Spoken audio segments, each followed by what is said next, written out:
हरे कृष्णा। ओम नमः शिवाय। नमस्कार दोस्तों, आज हम गुरुवार व्रत की एक बहुत ही पौराणिक कथा का श्रवण करेंगे। प्राचीन काल में एक ब्राह्मण रहता था। वह बहुत ही निर्धन था। उसके कोई संतान नहीं थी। उसकी स्त्री बहुत मलिनता के साथ रहती थी। वह न स्नान करती, ना ही किसी देवता का पूजा करती थी। इससे ब्राह्मण देवता बहुत दुखी रहते थे। बेचारे अपनी पत्नी को बहुत कुछ कहते थे, किंतु इसका कोई परिणाम नहीं निकलता। वह ब्राह्मणी अपने पति की कुछ नहीं सुनती थी। सुबह उठती और भोजन करने बैठ जाती थी। भगवान की कृपा से ब्राह्मण की स्त्री के कन्या रूपी रत्न पैदा हुआ। कन्या बड़ी होने पर प्रातः स्नान करके भगवान विष्णु का जाप करती और बृहस्पतिवार का व्रत करने लगी। अपने पूजन पाठ को समाप्त करके विद्यालय जाती तो अपनी मुट्ठी में जौ भर के ले जाती और पाठशाला के मार्ग में डालती जाती। तब ये जौ स्वर्ण के हो जाते। लौटते समय वह कन्या उन स्वर्ण जो बीन कर घर ले आती थी। एक दिन वह बालिका सूप में उस सोने के जौ को फटक कर साफ कर रही थी कि उसके पिता ने देख लिया और कहा, हे बेटी, सोने के जौ के लिए सोने का सूप होना चाहिए। दूसरे दिन बृहस्पतिवार था।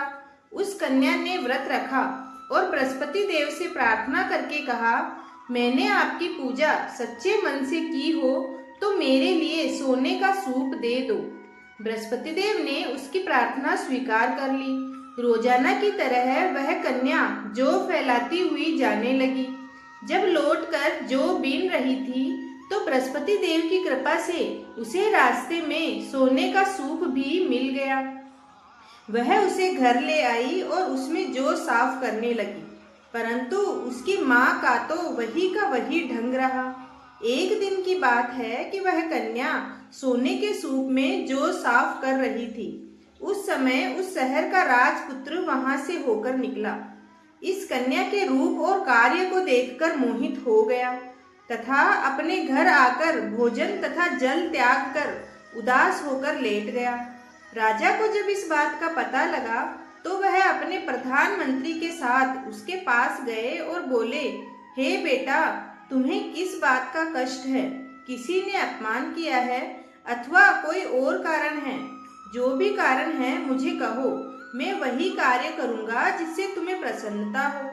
अपने पिता की बात सुनकर राजकुमार ने कहा, मुझे आपकी कृपा से किसी बात का दुख नहीं है पिताजी।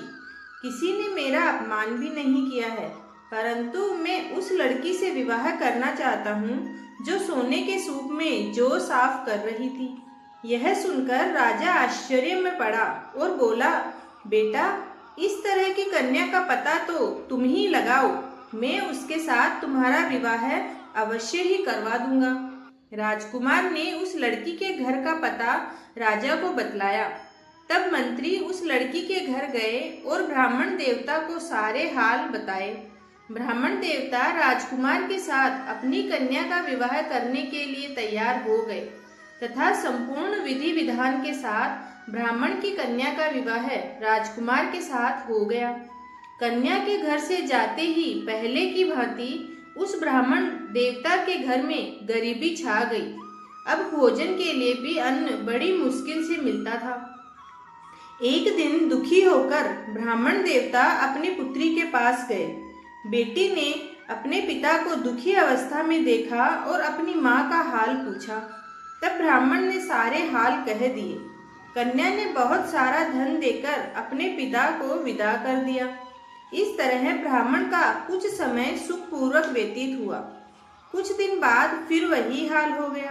ब्राह्मण फिर अपनी कन्या के यहाँ गया और सारा हाल कहा तो लड़की बोली, हे पिताजी, आप माँ को यहीं ले आओ।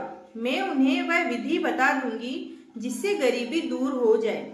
वह ब्राह्मण देवता अपनी स्त्री को साथ लेकर पहुँचे और तो वह बेटी अपनी माँ को समझाने लगी, माँ, तुम प्रातःकाल सबसे पहले स्नान करके विष्णु भगवान का पूजन करो तो सब दरिद्रता दूर हो जाएगी। परंतु उसकी माँ ने एक भी बात नहीं मानी और प्रातःकाल उठकर अपनी पुत्री के बच्चों की जूठन को खा लिया। इससे उसकी पुत्री को बहुत गुस्सा आया और एक रात को कोठरी से सभी सामान निकाल दिया और अपनी माँ को उसमें बंद कर दिया।